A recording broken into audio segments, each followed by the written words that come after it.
Kejaksaan Agung kembali memeriksa Lisa Rahmat yang merupakan kuasa hukum Ronald Tanur terkait dugaan suap dan gratifikasi 3 hakim Pengadilan Negeri Surabaya. Hasil pemeriksaan sementara, Lisa mengaku sumber dana suap berasal dari dana talangan. Undian yang mana, Pak? Penyidik Jaksa Agung Muda Bidang Tindak Pidana Khusus terus intensif melakukan pemeriksaan terhadap Lisa Rahmat, kuasa hukum Ronald Tanur. Lisa adalah kuasa hukum Ronald Tanur yang telah ditetapkan sebagai tersangka kasus dugaan suap dan gratifikasi, serta dugaan pemufakatan jahat yang turut melibatkan ex-pejabat Mahkamah Agung, Zarof Richard. Setelah diperiksa sebagai saksi untuk Zarof Richard pada Selasa lalu, penyidik Jampitsus akan kembali periksa Lisa untuk menggali keterlibatannya dalam perkara suap 3 hakim Pengadilan Negeri Surabaya dan juga pemufakatan bersama Zarof Richard. Mereka juga mendalami sumber dana suap yang diberikan pihak Ronald Tanur melalui Lisa Rahmat.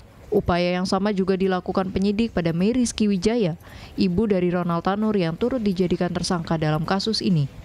Jika dikalkulasi, nominal suap yang diberikan pada 3 hakim PN Surabaya yaitu Mangapul, Erin Tuadamanik, dan Heru Haningio mencapai 20 miliar rupiah. Jumlah itu belum termasuk uang 5 miliar rupiah yang dijanjikan untuk hakim di tingkat kasasi melalui Zarof Richard. Lantas, dari mana uang sebanyak itu didapat?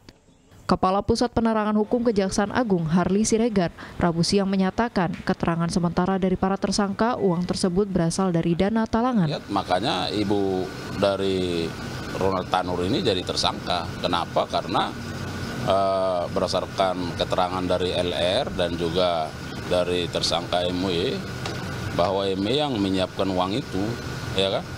Bahwa pengakuannya sampai sekarang baru 1,5 miliar, tentu nanti penyidik akan terus mendalami ini, ya.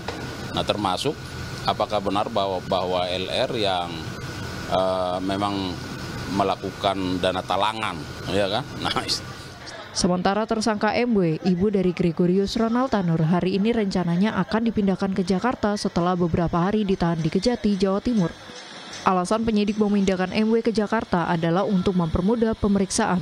Saat ini, penyidik Kejagung terus melakukan pendalaman terkait aliran uang suap tersebut. Tim Liputan.